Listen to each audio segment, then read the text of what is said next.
ಎಲ್ಲರಿಗೂ ನಮಸ್ಕಾರಗಳು. ಜ್ಯೋತಿಷ್ಯ ಮತ್ತು ಸ್ವಪ್ನಶಾಸ್ತ್ರದ ಪ್ರಕಾರ ನಾವು ಕಾಣುವ ಪ್ರತಿಯೊಂದು ಕನಸಿಗೂ ಒಂದು ಅರ್ಥ ಇರುತ್ತೆ. ಹಳೆಯ ಕಾಲದಲ್ಲಿ ಪ್ರಕೃತಿಯ ಬದಲಾವಣೆಗಳ ಮೂಲಕ ಅದೃಷ್ಟವನ್ನ ಅಳೆಯಲಾಗುತ್ತಿತ್ತು. ಆದ್ರೆ ಇಂದಿನ ಆಧುನಿಕ ಯುಗದಲ್ಲಿ ನಮ್ಮ ಸೂಕ್ತ ಮನಸ್ಸು ಕನಸುಗಳ ರೂಪದಲ್ಲಿ ಮುಂಬರುವ ಸಂಪತ್ತು ಮತ್ತು ಯಶಸ್ಸಿನ ಸೂಚನೆಗಳನ್ನ ನೀಡುತ್ತೆ ಎಂದು ಜ್ಯೋತಿಷ್ಯ ಶಾಸ್ತ್ರ ಹೇಳುತ್ತೆ. ನಿಮ್ಮ ಕನಸಿನಲ್ಲಿ ಈ 5 ವಸ್ತುಗಳನ್ನು ನೀವು ನೋಡಿದ್ರೆ ನೀವು ಶ್ರೀಮಂತರಾಗುವ ಕಾಲ ಹತ್ತಿರದಲ್ಲಿದೆ ಎಂಬುದನ್ನ ಅರ್ಥ ಮಾಡಿಕೊಳ್ಳಿ. ಬಿಳಿ ಕುದುರೆಯ ಓಟ ವಿಜಯದ ಸಂಕೇತ. ಕನಸಲ್ಲಿ ಬಿಳಿ ಕುದುರೆಗಳು ಅಥವಾ ರೆಕ್ಕೆಯ ಕುದುರೆಗಳು ಕಾಣಿಸಿಕೊಳ್ಳುವುದು ಅತ್ಯಂತ ಶುಭ ಶಕುನ. ಇದು ಕೇವಲ ಬಾಲ್ಯದ ಫ್ಯಾಂಟಸಿ ಅಲ್ಲ, ಬದಲಾಗಿ ನಿಮ್ಮ ಜೀವನದಲ್ಲಿ ಬರಲಿರುವ ಅನಿರೀಕ್ಷಿತ ಆರ್ಥಿಕ ಲಾಭ ಮತ್ತು ಉನ್ನತ ಸ್ಥಾನಮಾನದ ಸೂಚನೆ. ನೀವು ಮಾಡುವ ಕೆಲಸದಲ್ಲಿ ಜಯ ಸಿಗಲಿದೆ ಎಂಬುದಕ್ಕೆ ಇದು ಸಾಕ್ಷಿ. 2. ಐರಾವತ ಅಥವಾ ಬಿಳಿ ಆನೆ ರಾಜಯೋಗದ ಮುನ್ಸೂಚನೆ.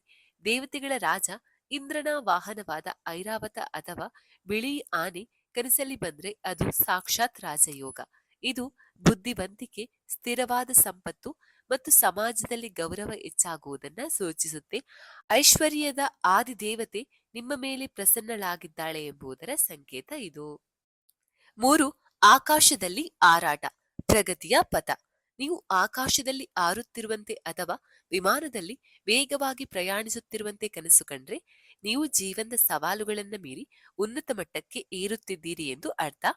ಇದು ವೃತ್ತಿ ಜೀವನದಲ್ಲಿನ ಭರ್ಜರಿ ಬಡ್ತಿ ಅಥವಾ ವ್ಯಾಪಾರದಲ್ಲಿನ ಅಗಾಧ ಬೆಳವಣಿಗೆಯನ್ನ ಪ್ರತಿಬಿಂಬಿಸುತ್ತೆ. 4. ಕ್ಷೀರಸಾಗರ ಅಥವಾ ಕ್ಷೀರ ಸಮುದ್ರ ಶಾಂತ ಮತ್ತು ಸಮೃದ್ಧಿಯ ಜೀವನ. ಹಾಲಿನಂತೆ ಬೆಳ್ಳಗಿರುವ ಅಂತ್ಯವಿಲ್ಲದ ಕ್ಷೀರ ಸಮುದ್ರವನ್ನ ನೋಡುವುದು ಆಧ್ಯಾತ್ಮಿಕ ಮತ್ತು ಭೌತಿಕ ಉನ್ನತಿಯ ಸಂಕೇತ. ಈ ಸಮುದ್ರವು ಶಾಂತವಾಗಿದ್ದರೆ ನಿಮ್ಮ ಜೀವನದಲ್ಲಿ ಶಾಂತಿ ನೆಲೆಸುವುದರ ಜೊತೆಗೆ ಅಪಾರ ಸಂಪತ್ತು ಹರಿದು ಬರಲಿದೆ ಎಂದರ್ಥ. ಆದ್ರೆ ಅದರಲ್ಲಿ ಮುಳುಗುವ ಭಯವಿರಬಾರದು ಎಂಬುದು ಇಲ್ಲಿ ಮುಖ್ಯ ಅಂಶ. 5. ಹೂವಿನ ಮಳೆ ದೈವಾನುಗ್ರಹದ ಹರಕೆ. ಆಕಾಶದಿಂದ ಹೂಗಳು ಮಳೆಯಂತೆ ಸುರಿಯುತ್ತಿರುವ ಕನಸು ಕಂಡರೆ ಅದು ದೈವಿಕ ಆಶೀರ್ವಾದ. ಇದು ಮುಂಬರುವ ದಿನಗಳಲ್ಲಿ ನಿಮಗೆ ಸಿಗಲಿರುವ ದೊಡ್ಡ ಯಶಸ್ಸು ಮತ್ತು ಸಂತೋಷವನ್ನ ಸೂಚಿಸುತ್ತೆ. ನಿಮ್ಮ ಶ್ರಮಕ್ಕೆ ತಕ್ಕ ಪ್ರತಿಫಲ ಸಿಗುವ ಕಾಲ ಬಂದಿದೆ ಎಂದರ್ಥ.